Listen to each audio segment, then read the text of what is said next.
A quiet American street rested in late afternoon stillness, the kind that makes footsteps sound louder than they should. Two police officers stepped onto an elderly woman's concrete porch, believing they were there to erase a forgotten truth. She didn't raise her voice. She didn't fight back. She fell and let the cameras remember. What they didn't know was that the truth they were chasing had already been preserved, and one calm phone call would set justice in motion. No shouting, no threats, just patience and timing. Because some miracles don't arrive with thunder. They wait until God decides the truth has been tested long enough. Before we begin, tell us where you're watching from in the comments. And don't forget to like and subscribe for more stories of faith, courage, and quiet justice. Late afternoon heat lay heavy over the quiet American neighborhood, pressing the air flat against concrete porches and trimmed lawns. The kind of stillness where even birds seemed to wait before moving. Lillian stood just inside the threshold of her home, one hand resting lightly against the doorframe as if it were an old friend. At 70, she carried herself with a calm earned slowly, not gifted. Her skin was a deep, warm brown, smooth in places, softly lined in others, the result of decades spent protecting peace without ever being thanked for it.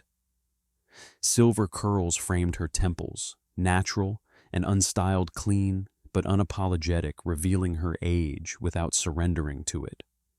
The light gray coat she wore was buttoned neatly to her collarbone, practical, modest, and familiar, something she reached for when she wanted the world to stay predictable.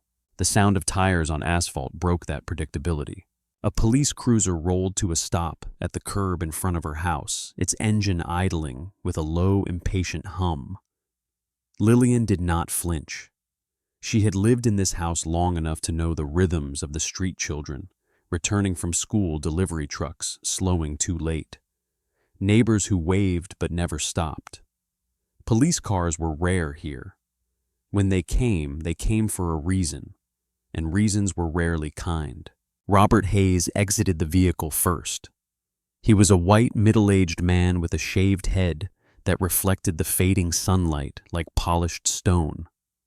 His neck was thick, blending almost seamlessly into broad shoulders that suggested control rather than strength. Years of authority had shaped his posture. He stood as if space owed him compliance. His dark blue uniform pulled slightly tight across his midsection, the badge on his chest polished to a mirror shine, yet sitting just a fraction off center, unnoticed by him, but revealing something careless beneath the surface. Hayes carried a baton in his right hand, resting it against his palm with casual familiarity, as though it were an extension of his thoughts. He was not cruel in obvious ways. He was worse, efficient, impatient, and deeply offended by resistance of any kind. Adam Foster stepped out more slowly. He was also white, also middle-aged, but built differently, leaner, sharper, his movements controlled rather than forceful. His dark hair was cut short and regulation perfect, his uniform tailored to fit him precisely, nameplate, centered belt, adjusted just right. To an untrained eye, he looked like the kind of officer departments used for brochures. But his eyes told a different story. They moved, constantly scanning the street, the houses, the angles where things could go wrong. Foster had learned long ago that chaos arrived without warning. A domestic call early in his career, one that ended with a partner bleeding out before backup arrived, had carved that lesson into him. Since then, order mattered to him more than justice, and silence felt safer than truth. They walked up the concrete path together. Afternoon, Hayes said, his voice clipped official, already bored. Lillian opened the door fully, now standing square in the frame. She was not tall, barely reaching Hayes's shoulder, but she did not step aside. Her eyes met his, evenly dark and steady, carrying the quiet authority of someone who had raised children and buried mistakes without spectacle. "How can I help you?" she asked. Hayes glanced past her toward the dim interior of the house. "We're following up on a report," he said. something that may have passed through this address. Foster remained half a step behind his gaze, drifting briefly to the house across the street. A small red light blinked faintly beneath the eaves, an exterior security camera. He noticed it. He always noticed things like that. Lillian folded her hands calmly in front of her. You'll have to be more specific. Hayes's jaw tightened. He shifted the baton once in his hand. A recording, he said. Old. Physical media. Cassette. The word hung between them. Lillian did not deny it. She did not confirm it either. Her expression barely changed, but inside something old and heavy stirred. She remembered the night the tape had been left with her, the neighbor's shaking hands, the fear in his voice when he said, "Keep this safe." "I don't trust them." "Some things are kept for a reason," she said quietly. That calm, measured, unhurried hit Hayes like an insult.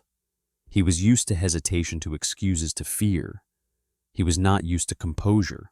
"We'd like to retrieve it," he said. "Now." "Do you have a warrant?" Lillian asked. Foster felt his chest tighten. He knew they didn't. Hayes stepped forward, one boot scraping the concrete porch. "Let's not make this difficult." Lillian did not move. Her heartbeat remained steady, but her thoughts sharpened. She understood something then that she had always known, but never had to face directly. They hadn't come for the tape because of the law. They had come because someone was afraid of what it remembered. Behind her, inside the house, her phone rested on a small table by the door. The screen was dark, silent, waiting. And for the first time since the cruiser arrived, Lillian felt the weight of choice settle fully onto her shoulders. Hayes did not raise his voice when he asked for the tape. He lowered it, a practiced dissent that implied refusal would be a personal inconvenience rather than a legal boundary. In that shift, Lillian heard the familiar tone of men who believed compliance was owed to them by default. He stood closer now, boots planted on the edge of the concrete porch baton, angled loosely against his thigh, posture broad and claiming as if the space itself had been reassigned. Adam Foster remained half a step back, shoulders square, hands, empty eyes active. His gaze flicked again to the small red dot beneath the eaves across the street, the neighbor's security camera, then to the side yard, where the light cut thin and sharp between houses. Foster's face was composed, clean-shaven, angular, in a way that suggested discipline rather than warmth. The memory that shaped him lived behind his eyes, an early domestic call years ago, one that spiraled fast and ended with a partner bleeding out before help arrived. Since then, order mattered to him more than justice, and silence felt safer than intervention. Lillian listened without interrupting, letting Hayes finish his sentence, letting the quiet stretch just long enough to make him feel it. Inside her chest, recognition stirred, not fear. She had heard this tone decades earlier, in hospital corridors when administrators spoke of efficiency and necessary shortcuts. Authority without permission always hurried. It knew patience was not on its side. "I'm not handing anything over," she said evenly. "And you're not coming inside." Hayes's jaw tightened. The baton shifted in his grip, tapping once against concrete, soft but impatient. He took another step forward, crossing a boundary he pretended did not exist. Foster's eyes dropped briefly to Hayes's boots, then lifted back to the camera, then to Lillian's face. His silence thickened something he would later describe to himself as restraint. Across the street, a curtain moved. Sarah Bennett stood just inside her living room window. She was in her early 40s, tall and spare, with sun-lightened brown hair pulled into a loose knot at the base of her neck. Years spent caring for a chronically ill mother had given her a habit of watching first and acting later. Her skin was pale from long days indoors, her expression alert but cautious. She recognized trouble by posture, and Hayes's posture spoke loudly. She did not step outside. She didn't need to. The camera was already awake. This will go easier if you cooperate, Hayes said, voice calm but sharpened with threat. Lillian met his eyes. She saw irritation there, bright and unhidden, and beneath it, the old calculation that resistance from someone like her was not resistance at all, just delay. I've been cooperative my whole life, she replied. That's why I'm still standing. The baton tapped again, louder this time. Foster shifted his weight a small adjustment and felt the pull of two instincts colliding, maintain order or interrupt it. The street remained quiet. Cicadas began their evening chorus. The heat pressed down, thick and unmoving. Hayes angled his body, blocking the doorway as if the house itself were now under suspicion. Last chance, he said. Lillian did not step back. She did not raise her hands. She held still, her calm deliberate enough to irritate him.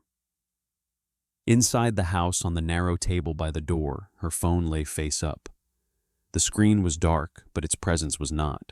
Hayes moved first. A small forward shove, careless, meant to teach rather than injure. Foster saw it happen and did not speak. His eyes tracked the motion with clinical clarity, already recording details he would later replay in his mind.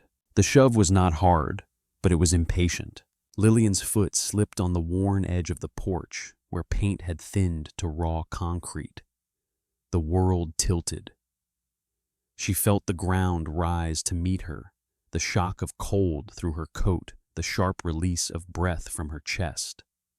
Hayes froze for a fraction of a second, long enough for the camera to catch the lifted baton, the planted foot that claimed space, then straightened as if posture alone could rewrite the moment. Foster's mouth opened, then closed. Behind the curtain, Sarah's hand flew to her lips. Lillian lay still, eyes open, heart settling itself by habit. Pain spread along her hip and shoulder like heat under skin. She did not cry out. She looked up at Hayes and saw not regret, but calculation adjusting to new variables. "Get up," he said, already annoyed by the evidence of his impatience. Lillian rolled to her side, slower than she wanted, faster than he expected. Her fingers brushed the phone just inside the doorway. She pulled it toward her, carefully sat up, and for the first time since the cruiser arrived, broke eye contact. Hayes stepped back, then forward again, indecision masked as command. Foster watched the camera, then the phone, and felt the weight of the next minute settle over him like a held breath. Lillian unlocked the screen. The soft glow lit her face. She said nothing. The baton struck the concrete, once sharp and deliberate, a sound meant to travel farther than the motion itself, meant to announce who controlled the space in front of Lillian's door. Robert Hayes held the baton loosely, almost lazily, as if the object were merely punctuation to his authority. Up close, the hard angles of his face were more apparent, the squared jaw, the shallow lines carved by years of irritation rather than laughter.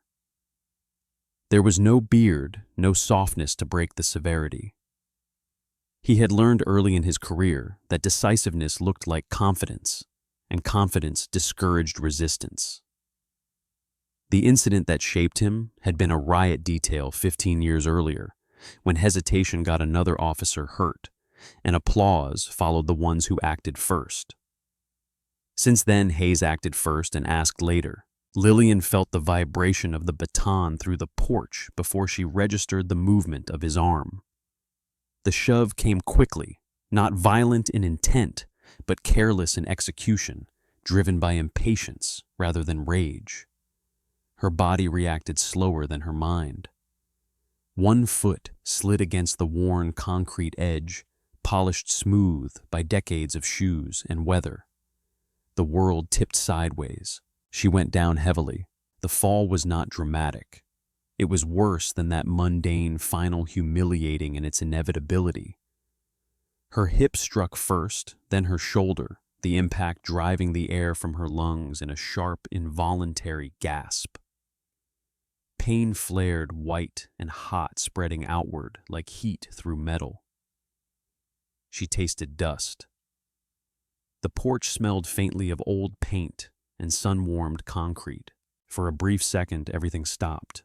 The camera across the street kept watching. Its lens caught Hayes with the baton raised just enough to be unmistakable, his boot planted forward in ownership of the space. It caught Adam Foster, standing half a step behind, arms stiff at his sides, eyes fixed not on Lillian, but on the distance between what was happening and what he would later say had happened. Foster felt his pulse hammer against his throat. He knew the training language for this moment. Subject lost balance, officer maintained scene control. He had written variations of it before, filed them away like loose screws in a drawer. But seeing it unfold, unscripted and undeniable, stripped the words of their comfort.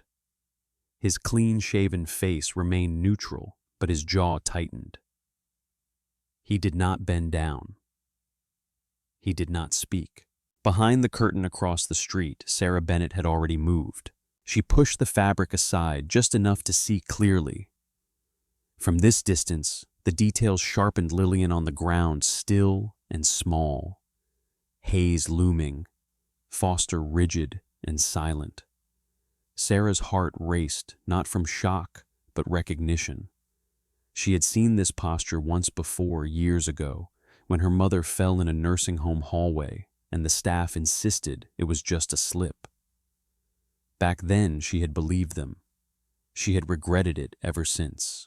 Her phone was already in her hand, recording from a different angle through the glass, her fingers steady despite the tremor in her arms. On the porch, Hayes exhaled sharply, annoyed by the complication rather than the harm. "Get up," he said, the command reflexive, spoken, as if obedience might rewind time. Lillian did not answer. She lay on her side, breathing shallowly now, letting her body reassemble itself piece by piece. Pain radiated along her hip and shoulder, but her mind was clear. She had fallen before in life, figuratively and otherwise, and she knew the danger of rising too quickly, of letting others dictate the rhythm of your recovery. She looked up at Hayes. What she saw there was not fear of consequences, but recalculation. The baton lowered slightly, his shoulders squared. Control was being reasserted. Foster shifted his weight. For a fraction of a second, he considered kneeling, offering a hand, saying something neutral that might slow the moment. But the old memory rose up unbidden, the blood on pavement, the radio crackling uselessly, the report that saved everyone else. He stayed where he was. A low growl cut through the silence. From the side yard, a medium-sized mixed-breed dog stepped into view, gray-muzzled and thick-coated, old enough that his movements were stiff, but his instincts sharp. His name, Lillian had once mentioned to Sarah, was Amos. 12 years old, a survivor of a shelter fire long before he came to her. Amos stood with his body angled protectively toward Lillian Hackles, raised just enough to be a warning, dark eyes locked on Hayes. Hayes glanced at the dog, irritation flashing across his face. "Call it off," he snapped. Lillian finally spoke, her voice low but steady. "He's doing what he was taught." The dog did not advance. He did not retreat. He simply held the line. The camera captured all of it, the baton, the silence, the dog, the woman on the ground who refused to perform pain for permission. In that frame, the Bangui the tape that had drawn them here, ceased to matter. This moment no longer depended on old voices preserved on magnetic ribbon.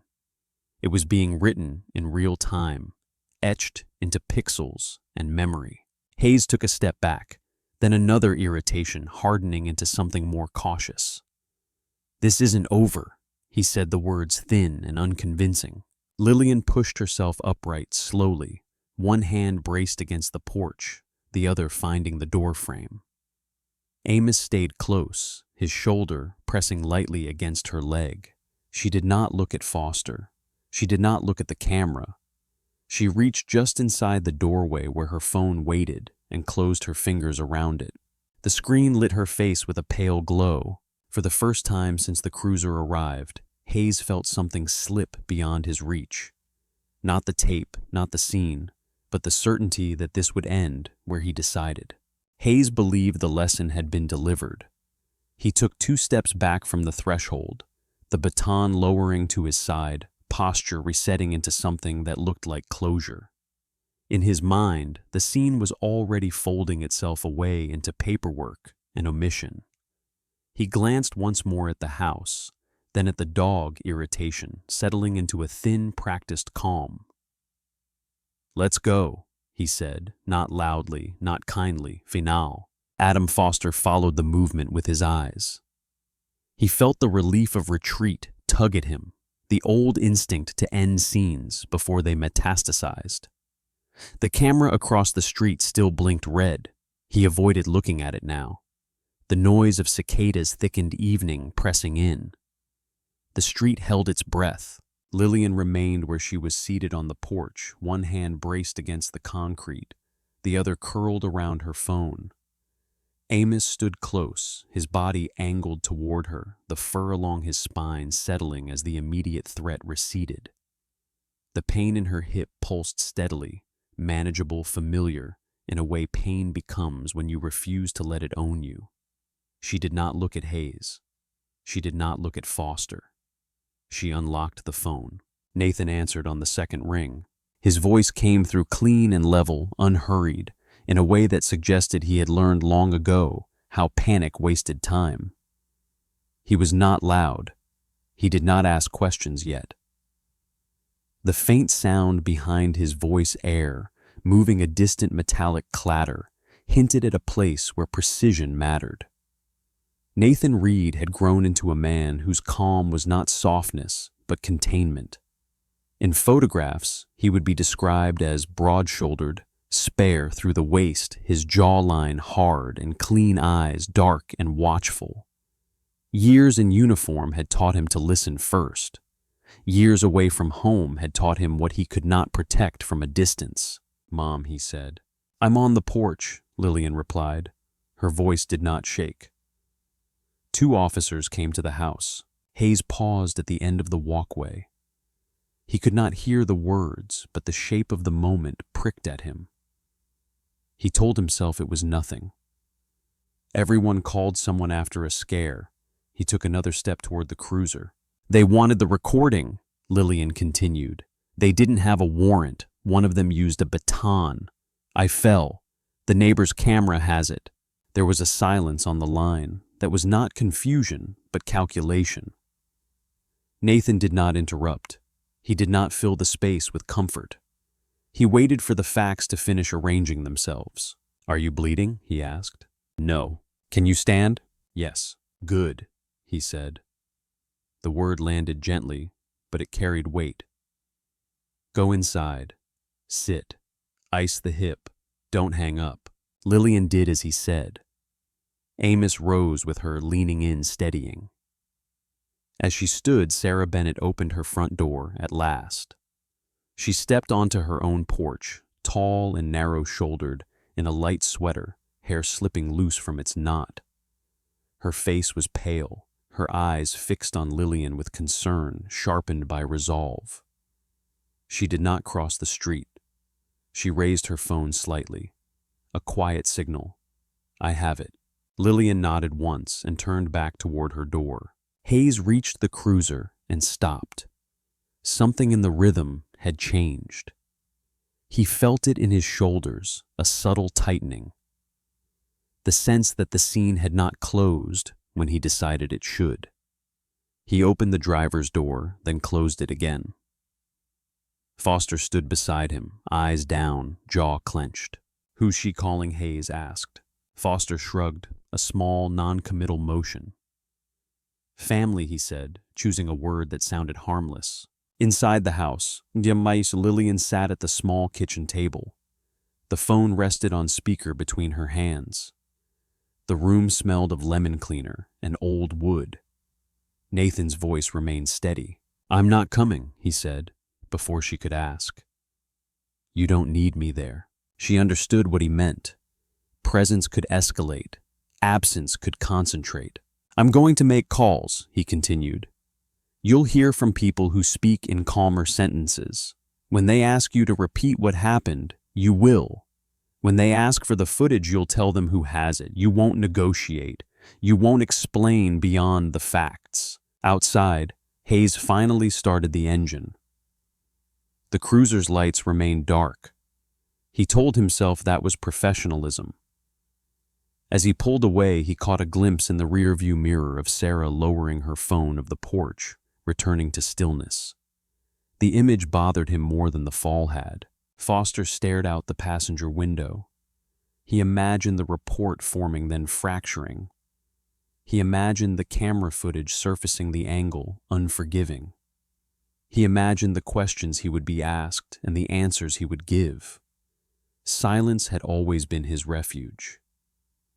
Tonight, it felt like a narrowing corridor, Nathan's voice softened by a fraction.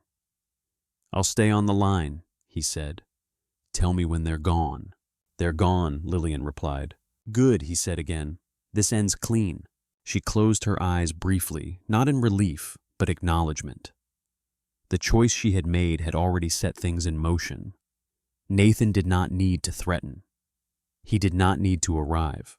The machinery, he understood, would do what it did best when fed clear inputs. On the porch, Amos settled at the door, a quiet sentinel. Across the street, Sarah sent the file, then sat down hard on her couch, hands trembling now that the work was done. And in the space between one evening and the next, the balance shifted, not with noise, not with spectacle, but with a call made calmly, facts delivered plainly, and a system forced to listen. It ended quietly, the way decisive things often do not, with sirens or speeches, but with paperwork moving faster than anyone expected and doors closing without ceremony. Within days, the recording surfaced. The cassette was old, its plastic casing scuffed and yellowed at the edges, the label handwritten in a careful, slanted script that had belonged to a man long dead. When the audio was digitized and released alongside the porch camera footage, there was no need for interpretation. The voice on the tape was unmistakable. Robert Hayes's voice, younger but no less sharp, laughing softly as he discussed shortcuts, pressure, and how certain people only understand force. The cadence matched the man on the porch perfectly. The threat in the past aligned seamlessly with the shove in the present. Hayes watched the footage in a small interview room, 2 towns over, seated alone at a metal table. Under fluorescent light, the severity of his features sharpened into something brittle. His shaved scalp gleamed dully. His jaw, once set with confidence, twitched with irritation he could no longer disguise. For years, he had been known as a man who handled problems quickly, who kept order by acting before things got messy. That reputation had carried him through complaints and quiet settlements. This time, it carried him nowhere. Across from him, Special Investigator Mark Ellison reviewed the file without comment. Ellison was a tall man in his late 50s, broad through the chest, but softening at the edges, his gray beard trimmed close, and his suit worn more for endurance than style. Decades earlier, Ellison had buried a case involving a small-town department and had never forgiven himself for it. Since then, he read slowly, listened carefully, and signed nothing he didn't intend to stand behind. "This isn't complicated," Ellison said at last. His voice was calm, unthreatening. "You exceeded authority. You used force without cause. You attempted to suppress evidence. The tape establishes intent.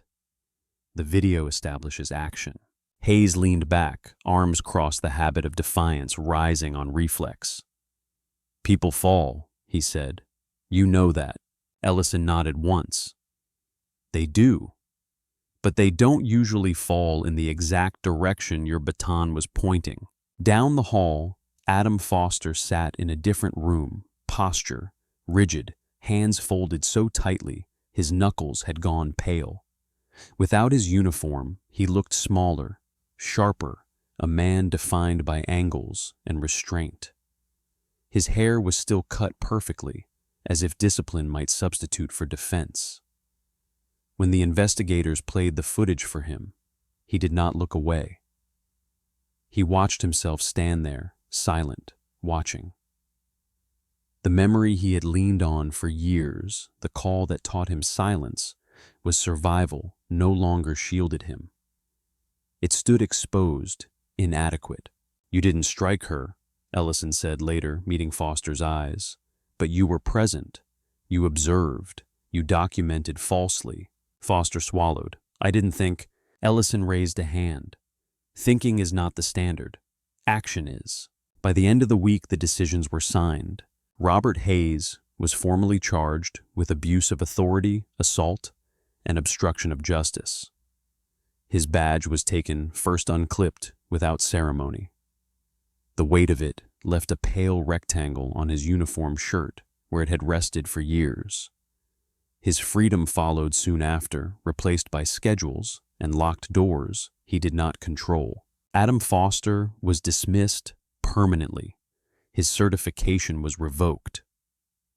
The letter used careful language: failure to intervene, failure to report accurately, but the meaning was plain. He would never wear the uniform again.